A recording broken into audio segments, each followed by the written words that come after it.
Hello ladies and gentlemen, and welcome back to Southwest Overland. We head back out to Chloride Canyon. We're going to be camping now at Monument Park up in the forest. This is a nice scenic trail, and we meet up at Cabela's on the west side of El Paso. Join us along for the ride. There was a total of 6 of us, and we made our way to Truth and Consequences, where we once again met up, filled up, and were able to pick up last second items.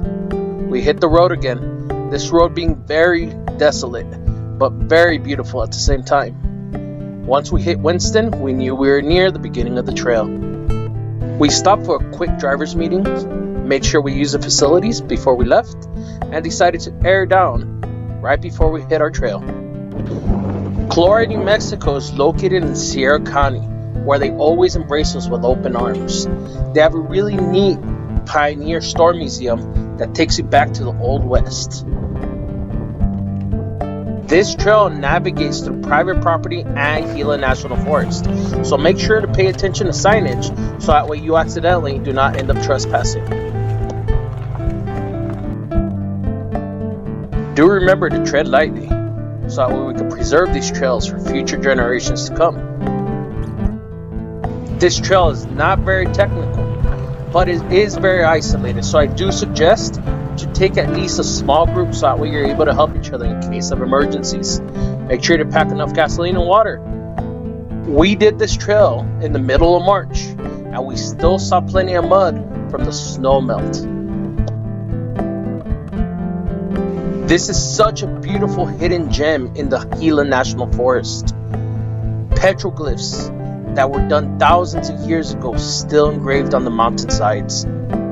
We stopped to enjoy the sights, stretch our legs, and take in all the beauty.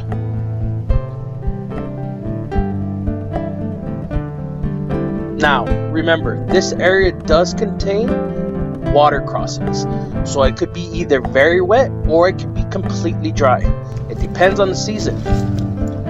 Getting up to Monument Park, you do have to do a couple switchbacks that have steep terrain and loose gravel, so 4-wheel drive is highly recommended, but it is all worth the view and a little bit of the adrenaline rush.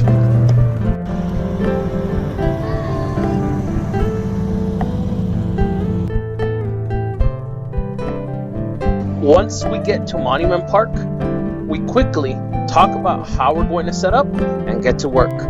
Everybody's able to enjoy the location and start the afternoon activities.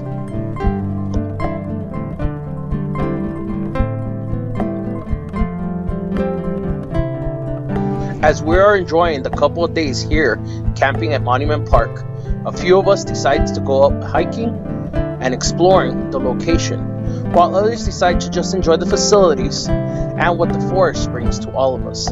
The views don't cease to amaze, and we get to enjoy them very thoroughly. And what feels like a blink of an eye, the last fire is starting to die out, and it's time to hit the trail again. A few switchbacks, so that we were able to climb back out of where we were at. I do want to mention something. Since this was mid-March, at higher altitudes, we do get to notice a couple other things. Here in the next few slides, you will notice that there's still snow on the ground where sun rarely hits. It could be small patches or it could be larger patches. It just depends on how the trail's conditions at the time.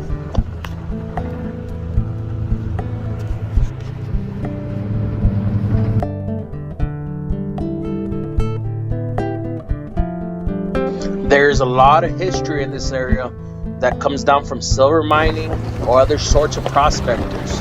So make sure to keep your eye out for abandoned mines. Now, with that comes a certain danger, but that's up to you. We decide to enjoy them from the outside. Still seeing plenty of snowfall on the ground, we also get to see caves that animals tend to dwell in. So just keep an eye out for that and enjoy the natural features of all these rock settings from this canyon. Now, traversing all over these mountains, you do go through multiple types of terrain, from rocky to now silty. And this specific hill heading down is actually very sandy and very loose. So I can see as going down, just as long as you're able to control your brakes, is not a problem. Heading up would be a challenge, but not anything that could keep you from getting there.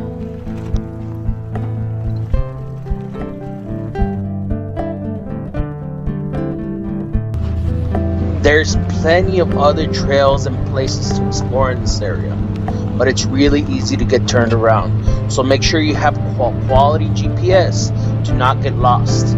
But beyond that, there's also plenty of historic cabins or artifacts that are nice to enjoy and open to be able to go see.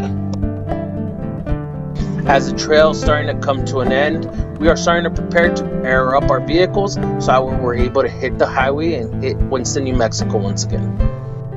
At this time, I would like to thank you for joining us on another adventure with Southwest Overland. Thank you for watching and enjoying the video. Remember, get out there and enjoy life.